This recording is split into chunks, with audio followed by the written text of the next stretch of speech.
عليكم ورحمة الله وبركاته. حمدا لمن خلق الإنسان وعلمه البيان، والصلاة والسلام على رسول الله وعلى آله حزب الله وأصحابه جند الله، وبعد. فقد قال الله تعالى في القرآن العظيم والفرقان المجيد: أعوذ بالله من الشيطان الرجيم، بسم الله الرحمن الرحيم. إن الدين عند الله الإسلام، وما أمروا إلا ليعبدوا الله مخلصين له الدين حنفاء ويقيموا الصلاة ويؤتوا الزكاة وذلك دين القيمة. சங்கைக்குரிய அல்லாஹுவின் நல்லடியார்களே, எல்லாம் வல்ல அல்லாஹுவின் பேரருளும் நபிகள் நாயகம் ஸல்லல்லாஹு அலைஹி வஸல்லம் அவர்களது நல்லாசையும் நம் அத்தனை பேர் மீதும் நிலவுமாக. அல்லாஹும் அவனது ரசூலும் எந்தெந்த காரியங்களை எடுத்து நடக்க வேண்டும் என்று நமக்கு கட்டளையிட்டுள்ளார்களோ அவை அனைத்தையும் எடுத்து நடக்கவும், எவைகளை தவிர்த்து நடக்க வேண்டும் என்று உத்தரவு பிறப்பித்துள்ளார்களோ அவை அனைத்தையும் தவிர்த்து நடக்கவும் ஆரம்பமாக எனக்கும் உங்களுக்கும் நான் வசியத்து செய்து கொள்கிறேன். அல்லாஹ் தௌஃபீக் செய்வானாக. ஆமீன். அருமையான பெருமக்களே, இன்றைய ஹுதுபாவின் உரையாக நல்லடியார்கள் சாலிஹூன்கள் என்ற தலைப்பின் கீழ் இன்ஷா அல்லாஹ் இன்றைய உரை அமையும். வல்ல அல்லாஹ் அவனுடைய அருள்மறையாம் திருக்குர்ஆன் ஷரீஃபில் ஒமா உமிரு இல்லா லியஅபுதுல்லாஹ முஹ்லிஸீன லஹுத்தீன், அவர்கள் ஏவப்பட்டார்கள். எப்படி ஏவப்பட்டிருக்கிறார்கள் என்றால், அல்லாஹ்வை அவர்கள் வணங்க வேண்டும். அந்த வணக்கம் எப்படி இருக்க வேண்டும் என்றால், முஹ்லிஸீன லஹுத்தீன், அவர்கள் ஹாலிஸானவர்களாக, பரிசுத்தமானவர்களாக, தூய்மையானவர்களாக அல்லாஹ்வை வணங்க வேண்டும் என்று அவர்கள் ஏவப்பட்டிருக்கிறார்கள் என வல்ல அல்லாஹ் அவனுடைய அருள்மறையாம் திருக்குர்ஆன் ஷரீஃபில் இயம்புகின்றான். அல்லாஹ் நம்மை எப்படி வணங்க வேண்டும், வாழ வேண்டும் என்று ஏவி இருக்கிறானோ அந்த அடிப்படையில் வாழக்கூடியவர்கள்தான் சாலிஹூன்கள், நல்லடியார்கள். அத்தகைய சிறப்பான வாழ்வை வாழ்வதற்கான தௌஃபீக்கை அல்லாஹ் எனக்கும் உங்களுக்கும் தந்தருள் பாலிப்பானாக. அல்லாஹ்வை வணங்குவது என்பது இன்று பரவலாக இருந்த பொழுதிலும், வணங்கக்கூடிய வணக்கங்கள் அத்தனையும் ஹாலிஸாக இருக்கிறதா, அல்லாஹ்வால் அது அங்கீகரிக்கப்படுகிறதா என்பது அது ஆகிரத்தில் தான் ஒரு மனிதனுக்கு தெரியும். சில பொழுது இந்த உலகத்திலும் அது தெரிய வரும். எல்லாம் வல்ல ரப்புல் ஆலமீன் அல்லாஹ் ஜல்ல ஷானஹு வ தஆலா ஒரு வசனத்தை இறக்குகிறான். ஒபில் அஸ்ஹாரி ஹும் யஸ்தக்ஃபிரூன். அந்த இரவினுடைய நடுப்பகுதியிலே, சஹர் வேளைகளிலே எழுந்து அவர்கள் அல்லாஹுவை இஸ்திக்ஃபார் செய்வார்கள் என்ற வசனம் இறங்கியதற்கு பிறகு சஹாபிகளினுடைய நிலை எப்படி ஆயிற்று என்றால், அவர்கள் படுக்கையிலே நிம்மதியாக தூங்க முடியாத ஒரு நிலை ஏற்பட்டது. இரவினுடைய பெரும்பகுதியை இஸ்திக்ஃபார் செய்வதிலேயே கழித்து கொண்டிருந்தார்கள். அல்லாஹ்வால் அங்கீகரிக்கப்பட்ட நல்லடியார்கள் கூட்டத்தில் நாம் இணைந்துவிட வேண்டும் என்பதில் அவர்கள் மிகுந்த அக்கறை கொண்டவர்களாக திகழ்ந்தார்கள். அல்லாஹு குர்ஆன்ல என்ன வசனத்தை சொல்றானோ அதை தங்களுடைய வாழ்க்கையிலே உடனடியாக கொண்டு வரக்கூடியவர்கள் தான் சஹாபிகள். அதைத் தொடர்ந்து சாலிஹீன்களாக இருக்கக்கூடிய நல்லடியார்கள், இமாம்கள், அவுலியாக்கள் தங்களுடைய வாழ்க்கையிலே அப்படியே கொண்டு வந்து விடுவார்கள். எனவே இந்த வசனம் இறங்கியதற்கு பிறகு அவர்களுடைய வாழ்க்கை என்பது மிக பரிசுத்தமானதாக மாறியது. எந்த ஒன்றிலும் இஹ்லாஸ் இருக்கிறதா என்று பார்த்துத்தான் அதை செய்வார்கள், கொடுப்பார்கள், வாங்குவார்கள், தின்னுவார்கள், குடிப்பார்கள். அப்படி இல்லாத ஒன்றை அவர்கள் தவிர்த்து விடுவார்கள். இன்றைக்கு நம்ம வாழ்க்கை எப்படி இருக்கு? அந்த இதில் பரவாயில்லைன்னு சொல்லியிருக்கிறாங்க, இந்த இதில் பரவாயில்லைன்னு ஏதாவது ஒரு சலுகையை தேடக்கூடியவர்களாகவே நாம் இருக்கிறோம். இல்லை அவங்கள்ட்ட கேட்டோம், இவங்கள்ட்ட கேட்டோம், இந்த கொடுக்கல் வாங்கல் வியாபாரங்களில். ஆனால் சஹாபிகளினுடைய நிலை, சாலிஹீன்களினுடைய நிலை என்ன என்றால், ஒரு சின்ன சந்தேகம் வருகிறதா உடனே அதை தவிர்த்து விடுவார்கள். ஒரு தகவலை நான் இங்கே சொல்கிறேன் பாருங்கள். ஒரு இளம் சஹாபி கல்யாணம் ஆகுது, கல்யாணம் ஆயிடுச்சு, புது மாப்பிள்ளையா இருக்கிறாங்க, சில நாட்கள் ஆச்சு, கல்யாணம் ஆகி சில நாட்கள் ஆகுது. அந்த சஹாபியினுடைய வீட்டுக்கு ஒரு பொம்பளை, வயசில் மூத்த ஒரு பொம்பளை வர்றாங்க. அந்த பொம்பளைய இந்த சஹாபிக்கு நல்லா தெரியும். ஏன்னா எல்லாரும் சொல்லியிருக்கிறாங்க, அவங்க வீட்டில் உள்ளவங்கெல்லாம் சொல்லியிருக்கிறாங்க, உனக்கு அந்த பொம்பளை பால் தந்திருக்கிறாங்க, பால் குடி தாய் அப்படின்னு சொல்லியிருக்கிறாங்க. அந்த பெண் உனக்கு பால் குடி தாய்ன்னு சொல்லியிருக்கிறாங்க. கல்யாணத்துக்கு வர முடியல அந்த பொம்பளைக்கு, ஏதோ ஒரு வேலை இருந்திருக்கும், வெளியூர், சொல்லியிருக்கலாம் அல்லது சொல்லாமல் இருந்திருக்கலாம். அந்த காலத்தில் கல்யாணமெல்லாம் இவ்வளோ பெரிய விமர்சையாக நடக்கிறது இல்லையே. கல்யாணத்தை பற்றி இன்ஷா அல்லாஹ் இன்னொரு நாள் பேசுவோம். ஆக சில நாட்கள் கல்யாணம் முடிஞ்சு சில நாட்கள் சேர்றாங்க. அந்த பொம்பளை தன்னுடைய பால்குடி மகனாரை பார்க்க வர்றாங்க. உட்காந்து பேசிக்கிட்டு இருக்கும்போது தன்னுடைய மனைவி அறிமுகப்படுத்துகிறாங்க. இவங்க தான் என் மனைவி அப்படின்னு அறிமுகப்படுத்தும் போது அந்த பொம்பளை அப்படியே திடுக்கிட்டுட்டாங்க. இந்த பிள்ளைய கல்யாணம் முடிச்சா, நீ இந்த பிள்ளையவா நீ கல்யாணம் முடிச்சிருக்கிற? சஹாபிக்கு கொஞ்சம் பயமாயிடுச்சு. என்னடா இது, ஏன் நல்ல பிள்ளையா தானே இருக்கிறாங்க, சாலிஹத்தான பிள்ளையா தானே இருக்கிறாங்க, என்னம்மா ஏன் இந்த பிள்ளை நல்லா தானே இருக்கிறாங்க, நல்ல பிள்ளை, நல்ல பிள்ளைலாம் பிரச்சனை இல்லை, அதெல்லாம் ரைட் தான், இவளை நீ கல்யாணம் முடிக்க முடியாதுப்பா, ஏன், இந்த பிள்ளைக்கு நான் பால் கொடுத்துருக்கிறேன் அப்படின்ட்டான். உன்னுடைய சகோதரி அவள், பால்குடி உறவின் மூலமாக உன் சகோதரி அல்லவா அவள் அப்படின்னு அந்த பொம்பளை சொல்றாங்க. பால்குடி உறவில் இருக்கக்கூடிய சகோதரியை கல்யாணம் முடிக்க முடியாது, இது சரியா? ஒரு பெண்ணிட்ட யாரோ ஒரு ஆணும் யாரோ ஒரு பெண்ணும் பால் குடித்தாலும் அவங்க ரெண்டு பேரும் சகோதரன் ஆயிடுவாங்க. ரலாஅத்தின் அடிப்படையில் சகோதரர்கள் கல்யாணம் முடிக்க இயலாது. இந்த சஹாபிக்கு என்ன செய்யணுடே தெரியல. இப்போ இந்த நிலையில் நம்ம எப்படி இருப்போம்? சாட்சி வேண்டும். இதுக்கு சாட்சி வேணுமா இல்லையா? எந்த ஒன்றாக இருந்தாலும் சாட்சி வேண்டும். இது இந்த பால்குடி சம்பந்தப்பட்டது, பெண் சம்பந்தப்பட்டது என்று இருப்பதால 4 பெண்கள் சாட்சி சொன்னால் இதுக்கு போதும், இல்லைன்னா அதை ஏற்றுக்கிடுங்க அவசியம் இல்லை. 4 பெண்கள் சாட்சி சொன்னால் அதை ஏற்றுக்கிடலாம். இப்போ 4 பெண்கள் சாட்சி சொல்லலை, 3 சொல்றாங்க, 2 1 ஒன்றுமே இல்லைன்னு வைங்களேன், அப்போ ஏற்றுக்கிடணுங்கிற அவசியம் இல்லை. சாட்சிகள் இல்லையே, சாட்சிகள் நிறைவாக இருந்தால் மாத்திரமே அதை ஏற்றுக்கிட முடியும்.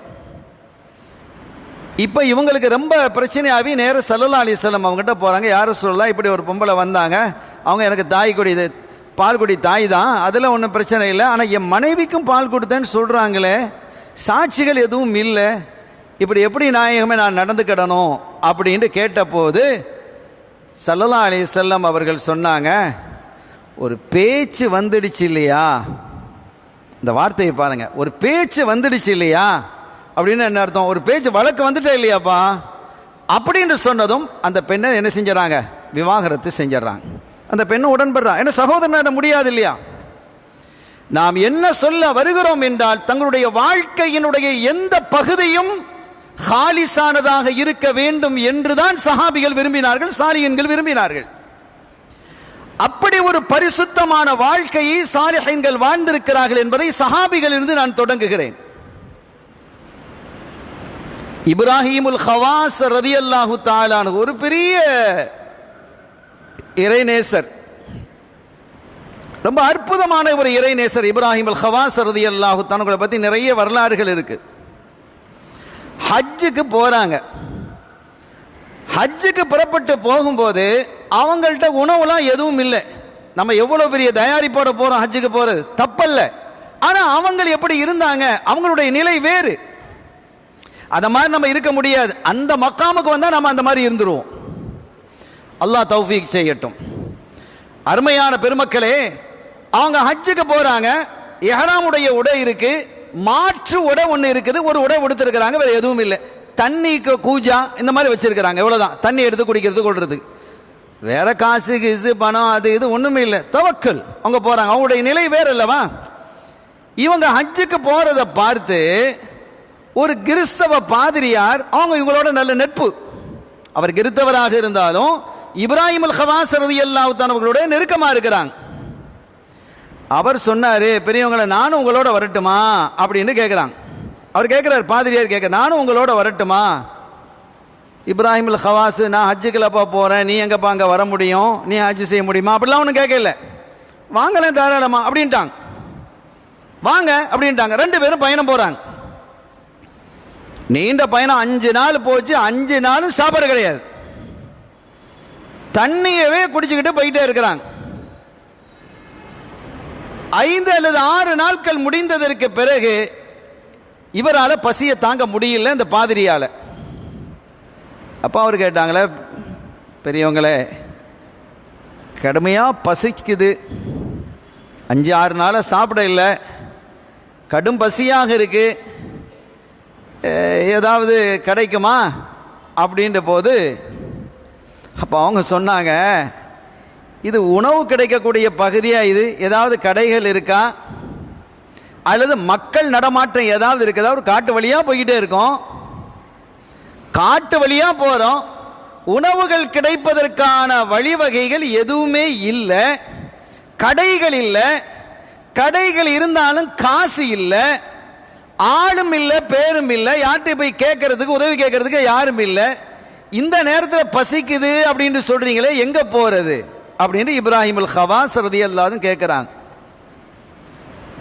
அப்போ அந்த பாதிரியார் சொன்னார், உங்களுக்கும் உங்கள் ரப்புக்கும் இடையில் இருக்கக்கூடிய அந்த நெருக்கத்தை நான் ஏற்கனவே அறிவேன். இப்போ இந்த பயணத்தில் 5-6 நாள் இந்த பயணத்தில் நான் கூடுதலாகவே அறிஞ்சிருக்கிறேன். அதனால் உங்கள் ரப்பிட்ட கேட்டு அவன் தரமாட்டானா என்ன? நீங்கள் கேட்டு அவன் தரமாட்டானா? ஒரு சங்கடமான நிலை. சரி என்று அல்லாஹ்விடத்தில் கையை உயர்த்துறாங்க.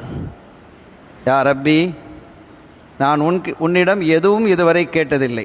நான் ஏதாவது கேட்டிருக்கேன் அவங்ககிட்ட, அதை வேணும் இதை வேணும், புள்ள வேணும், குமர காரியங்கள் நடக்கணும், வீடு கட்டணும், அல்லது வியாபாரத்தில் பறக்கத்தை தான், அதை தான், இதை தான், எதுவும் நான் உன்கிட்ட கேட்டதில்லை ரஹ்மானே.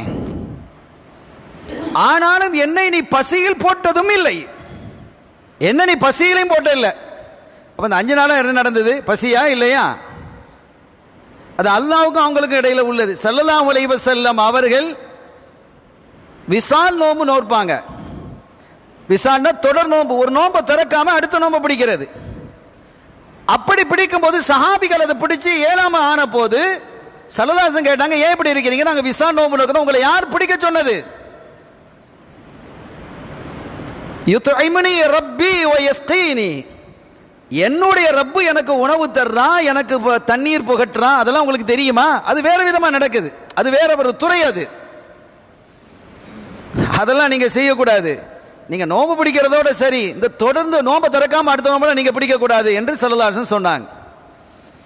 அப்போ இங்கே இவங்க சொல்கிறாங்க, என்னை நீ பட்டினியும் போட்டதில்லை, நான் கேட்டதும் இல்லை, என்னை நீ பட்டினியும் போட்டதில்லை. இப்போ அது ஒன்றும் பிரச்சனை கிடையாது. இப்போ இவர் பசிக்குதுங்கிறாரு. இப்போ இவரை கேட்டு நான் நீ தரலன்னா என்ன ஆகும்? எனக்கும் உனக்கு இடையில நட்பு இல்லை, இவங்க கேட்டு ரப்பு கொடுக்க மாட்டான் அப்படிங்கிற மாதிரி ஒரு தப்பபிப்பிராயம் அவருக்கு வந்துருமே. எனவே நீதான் இந்த விஷயத்தில் முடிவெடு ரஹ்மானே என்று சொன்ன பொழுது வானிலிருந்து ஒரு தட்டு இறங்குது. அதில் ரொட்டியும் இறைச்சியும் உணவுகள்லாம் பழங்கள்லாம் இருக்குது. அருமையான உணவு சாப்பிட்டாச்சு, அல்ஹம்துலில்லாஹ். சாப்பிட்டு முடிஞ்சு 2 பேரும் சாப்பிட்றாங்க, நல்ல உணவு வந்து சாப்பிட்டு முடிச்சுட்டு பயணத்தை தொடங்குறாங்க. அடுத்த 5 நாள் முடிஞ்சுது. இப்போ 5 நாள் முடிஞ்சதே திருப்பி மனுஷன் ஆரம்பிச்சிருவாரா இல்லையா? ஆஹா பசிக்கு 5 நாள் வரைக்கும் பசிச்சிருக்கிறார் ஏற்கனவே, 6ஆவது நாள் கேட்டுட்டாரு, இப்போ திருப்பி அவர் ஆரம்பிச்சிருவாரு என்பதற்காக இப்ராஹிமுல் ஹவாஸ் இப்போ முந்துறாங்க. இப்போ பசிக்கிற மாதிரி இருக்குதே, நீங்கள் கேட்டு தாங்களே அப்படின்ட்டு இப்ராஹிமுல் ஹவாஸ் பாதிரிட்டு சொல்கிறாங்க. பாதிரி ஒன்றும் மறுக்க இல்லை, பாதிரி ஒன்றும் மறுக்க இல்லை. அவர் என்ன செஞ்சிட்டார்? கையை வைத்திட்டார். அவர் யார்கிட்ட கேட்பார்? அவர் கையை உயர்த்தி கேட்கிறார். அவர் கையை உயர்த்தி கேட்டு கையை இறக்கும் போது 2 தட்டு இறங்குது. இப்ராஹிமுல் ஹவாஸ் திகைச்சு போயிட்டாங்க. சுப்ஹானல்லாஹ், நம்ம கேட்டு 1 தான் வந்தது, இவர் கேட்டு 2 வருது, சாப்பிடுங்கிறாரு பாதிரியார். இது ஹலாலா ஹராமா, இது எங்கிருந்து வந்தது? அவங்களுக்கு பிரச்சனை இல்லை, நமக்கு ஹலால் ஹராம பேணணுமே. இவங்க கேட்டது ரப்பிடம் இருந்து வந்ததுங்கிறது அவங்களுக்கு தெரியும், இது எங்கிருந்து வந்தது? இவர் ஒரு மூமின் இல்லையே, இவர் ஒரு கிறிஸ்தவர் அல்லவா, ஒரு பாதிரியார் அல்லவா, 1க்கு 2 தட்டு வேற வருது. நிறைய உணவுகளுக்கு அருமையான உணவுகள் இருக்கு, இது எப்படி இந்த உணவு, இது எங்கிருந்து வந்தது? இல்லை இது ஹலால் தான், நீங்கள் சாப்பிடுங்க. இது எங்கிருந்து வந்தது, எப்படி வந்தது எனக்கு தெரியும், நீங்கள் யோசிக்க வேணாம், நீங்கள் தாராளமாக சாப்பிடலாம் அப்படின்னு அவங்க சொல்கிறார். அந்த பாதிரியார் சொல்கிறார், இல்லை இல்லை இது எனக்கு தெரியாமல் சொல்ல, நான் சாப்பிட மாட்டேன். பெரியவங்களை 2 விஷயங்கள் இதில் இருக்குது, நீங்கள் யோசிக்காதீங்க, சாப்பிடுங்க சாப்பிடுங்க அப்படிங்கிறது. அதில் உறுதியாக நின்ட்டாங்க, ஒருபோதும் நான் சாப்பிட மாட்டேன், அந்த 2 விஷயம் என்னங்கிறத நீ சொல்லு, அது சரியா என்று இருந்தால் நான் சாப்பிடுவேன், இல்லைன்னா சாப்பிட மாட்டேன்.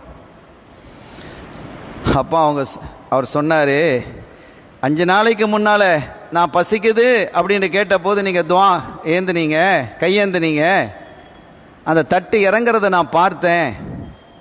உங்களுக்கும் உங்கள் ரப்புக்கும் இடையில் இருக்கக்கூடிய நெருக்கம் என்ன என்பதை நான் ஏற்கனவே விளங்கி இருந்தேன்.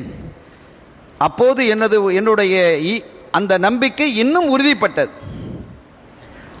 அப்போதே நான் அல்லாஹ்விடத்தில் கல்பால் தொடர்பு கொண்டு நான் கலிமா சொல்லிட்டேன், நான் முஸ்லீம் ஆகிட்டேன். எனக்கு அப்போதே ஈமான் வந்துடுச்சு. நான் உங்கள்கிட்ட தான் அதை சொல்லலையே தவிர, நான் அப்போதே இறைவனிடத்தில் நான் என்ன செஞ்சிட்டேன், ஒப்பந்தம் அகது செய்து கொண்டேன், உடன்படிக்கை செய்து கொண்டேன் என்று சொன்னபோது, இப்போ 2வது விஷயம், நான் கேட்ட துவா எப்படி தெரியுமா? 2 வந்திருக்கே. நான் கேட்ட துவா எப்படி தெரியுமா? யா அல்லாஹ், உன்னுடைய சாலிகான இந்த நல்லடியார் எவ்வளோ பெரிய தூய்மை, எவ்வளோ பெரிய நேர்மை என்பதை நான் வாழ்நாளிலும் பார்த்துருக்கிறேன், இந்த பிரயாணத்தில் ரொம்ப அழகாக பார்த்துட்ருக்கிறேன். உன் மீது வைத்திருக்கக்கூடிய நம்பிக்கையும் உன் மீது வைத்திருக்கக்கூடிய அந்த காதலும் மஹப்பத்தும் அளவிட முடியாது என்பதை நான் தெரிஞ்சு கொண்டேன். அவருடைய பொருட்டால் கேட்கிறேன், எனக்கு உணவைத்தா. இவங்க கேட்கல, எப்படி கேட்குறாங்க? இப்ராஹிமுல் ஹவாஸ் ரலியல்லாஹு தஆலா அவர்களை முன்வைத்து அவர்களுடைய பொருட்டால் கேட்கிறேன், எனக்கு நீ உணவைத்தா என்று கேட்டபோது அந்த உணவு இறங்கியது. 2 தட்டில் உணவு இறங்கிடுச்சு. 2 வகையிலையும் அவங்க தான், இப்ராஹிமுல் ஹவாஸ் தான், அவங்கள கொண்டு தான் அல்லாஹ் இதை கொடுத்துருக்கிறான். நாம் சொல்ல வருவது, அதற்கு பிறகு அவர் சொன்னார், எனக்கு நீங்கள், நான் என்னுடைய உள்ளத்தால் இஸ்லாத்தை நான் ஏற்றுக்கிட்டேன், வெளிப்படையாக எனக்கு கலிமாவை சொல்லித்தாங்க, உங்கள் திருக்கரத்தை நான் பிடிச்சி நானும் ஒன்றா ஹஜ்ஜுக்கு வர்றேன்னு ஹஜ்ஜுக்கு போனார். சாலிஹீன்களாக இருக்கக்கூடிய நல்லடியார்களை பொறுத்தவரை அவர்கள் அல்லாஹ்விடத்தால் கபூலானவர்கள் மாத்திரமல்ல, அவர்களை கொண்டு யார் வசீலா தேடுகிறார்களோ, அல்லாஹ்வை நெருங்குகிறார்களோ, அந்த நெருக்கமும் வசீலாவும் அல்லாஹ்விடத்தில் மக்பூல் என்பதற்கு இது தலீல், ஆதாரம். அந்த நல்லடியார்களின் மூலமாக அவர்களுடைய வாழ்க்கை பிரகாசமாக ஆகிறது என்பதை இங்கே நாம் புரிந்து கொள்ள முடிகிறது. ஒரு மனிதர் ஒரு பகுதியில் வர்றார், தாபியின்களுடைய காலம். அந்த பகுதி ஒரு குளம், குளத்துக்கு வெளியிலே அழகான உடை அங்கே இருக்கு, ரொம்ப அழகான விலை கூடுதலான ஒரு உடை அங்கே இருக்கு. அப்போ இந்த வர்றவர் பார்க்குறாரு, நல்ல உடை இருக்க, யார் இங்கே கலத்தி வச்சுட்டு குளிக்க போனால் ஒரு பாதுகாப்பும் இல்லாமல் போயிருக்கிறாங்களே, எவனாவது வந்து திருடன் தூக்கிட்டு போயிடுவானே அப்படின்னு அங்கேயே அவர் நின்றுக்கிட்டு பார்த்துக்கிட்டே இருக்கிறார். யாரும் தெரியலையே அப்படின்னு ஒரு குளத்தில் பார்த்தா கண்ணு கட்டி தூரம் வரை ஆள் தெரியல. கொஞ்ச நேரம் கழித்து வெகு தூரத்தில் இருந்து ஒரு மனிதர் எழுந்திருக்கிறார், குளத்தில் அங்கேருந்து வர்றார். இப்போ அவர உடை தான் அப்படிங்கிறது இங்கே விளங்கிக்கிறாங்க. ஏன்னா அந்த ஒரு ஆள் தான் அங்கேருந்து வர்றார், குளத்துக்குள்ளேருந்து குளிச்சுட்டு அப்படியே வர்றார். வந்து கரை ஏறார், பார்த்தா செய்தனா ஹபீபுல் அஜமி ரலியல்லாஹு தஆலா பெரிய ஒரு சூஃபியாக வாழ்ந்தவங்க. செய்தனா ஹசனுல் பஸரி ரலியல்லாஹு தஆலா அவர்களுடைய பிரதானமான மாணவர். சில பொழுது இந்த ஹபீபுல் அஜமி ரலியல்லாஹு தஆலா அவர்களை கொண்டு ஹசனுல் பஸரி ரலியல்லாஹு தஆலா சில படிப்பினைகளை பெற்றிருக்கிறாங்க. அது தனி வரலாறு, ஒரு அற்புதமான அழகான வரலாறு. அல்லாஹ்வின் மீது அவ்வளவு பெரிய தவக்கல் கொண்டவர்கள் ஹபீபுல் அஜமி ரலியல்லாஹு தஆலா. அவங்க தான் அங்கேருந்து வாராங்க, வந்து கரையேறாங்க. அப்படி கரையேறிய போது இந்த மனிதர் சொல்கிறாரு, நாயகமே பெரியவங்களே, நீங்களா அந்த ட்ரெஸ்ஸை இப்படி வச்சுட்டு போயிட்டீங்களே, உங்கள் ட்ரெஸ் தானே? ஆமாம், என் ட்ரெஸ் தான். இதை இப்படி வச்சுட்டு போயிட்டீங்க, எவனா திருடிட்டு போயிட்டா என்ன செய்யறது அப்படின்னு சொல்லி நான் அதுக்காண்டி பாதுகாப்பாக நின்றுக்கிட்டே இருந்தேன் அப்படின்னு அவர் சொல்கிறார். அவங்களுடைய பதில் தான் ஆச்சரியமானது. அப்படியா, நான் அவன்கிட்ட சொல்லிட்டு போனேன், அவன் ஒன்றை ஏவி இருக்கிறான் போல அப்படின்னு முடிச்சிட்டாங்க. நான் அவன்கிட்ட சொல்லிட்டு போனேன், அவன் ஒன்றை என்ன செஞ்சிருக்கிறான், அனுப்பியிருக்கிறான், அவன் ஒன்றை ஏவி இருக்கிறான் போல. எந்த அளவிற்கு இந்த சாலிஹீன்கள் இறைவனோடு அந்த நெருக்கத்தை மேற்கொண்டிருக்கிறார்கள் என்பதற்கு இவைகள் எல்லாம் ஒரு சின்ன சான்று. ஆக நம்முடைய வாழ்க்கையில் ஹலால் ஹராமை பேணுவது, ஏதாவது ஒரு சந்தேகம் வந்தால் இது ஆகுமா, ஆகுது இல்லையா, ஹராமா அல்லது சுபஹத்தா அப்படின்னா அதை தூக்கி விட்டுறணும். அப்படி விடக்கூடிய பண்பு யாரிடத்தில் வந்ததோ அவங்க இந்த அவுலியாக்கள் சுலஹாக்களினுடைய பட்டியலில் சேருவதற்கான வாய்ப்பை அதிகம் பெறுகிறார்கள். அல்லாஹ் அதை நமக்கு நசீபாக ஆக்குவானாக. அதே மாதிரி இரவு நேரங்களிலே நின்று வணங்கக்கூடியவர்களாக அவர்கள் இருப்பார்கள். ஒபிலா சஹாரிஹும் யஸ்தக்ஃபிரூன். அவர்கள் நடுநிசையிலே நின்று அல்லாஹ்விடத்தில் இஸ்திக்ஃபார் செய்து கொண்டிருப்பார்கள், பிழை பொறுப்பு தேடுவார்கள். பிழை பொறுப்பு தேடுவதற்கு ரொம்ப சரியான, எல்லா நேரமும் பிழை பொறுப்பு தேடலாம், அதற்கு மிகுந்த சரியான நேரம் என்று எடுத்துக்கொண்டால் அது சஹருடைய நேரம். யூசுப் அலைஹிஸ்ஸலாமுடைய சகோதரர்கள் யாக்கூப் அலைஹிஸ்ஸலாம் அவர்களுடைய யாக்கூப் அலைஹிஸ்ஸலாம் அவர்களிடத்தில் வந்து வாப்பாட்ட வந்து, நாங்கள் தப்பு பண்ணிட்டோம், எங்களுக்காக பிழை பொறுக்க தேடுங்க அப்படின்னு கேட்கும்போது, நான் இரவிலே நான் என்ன செய்கிறேன், சஹருடைய வேளையிலே உங்களுக்காக நான் என்ன செய்கிறேன், பிழை பொறுப்பு தேடுகிறேன் என்று அவங்க சொல்கிறாங்க. பிழை பொறுப்பு தேடுவதற்கு, தௌபா செய்வதற்கு ரொம்ப சரியான நேரம் சஹருடைய நேரம், இரவினுடைய நடுநிசி. பொதுவாகவே இஷாவிற்கு பின்னால் இந்த துனியாவினுடைய விஷயங்களில் ஈடுபடாமல், அது பற்றி பேசாமல், ஆரம்ப நேரத்திலேயே கொஞ்சம் 10 மணின்னு வைங்கள நம்ம தூங்கிட்டு இரவினுடைய நடுப்பகுதியிலே எழுந்து தொழுவது என்பது மகத்தான ஒரு நல்ல ஒரு வழக்கம்.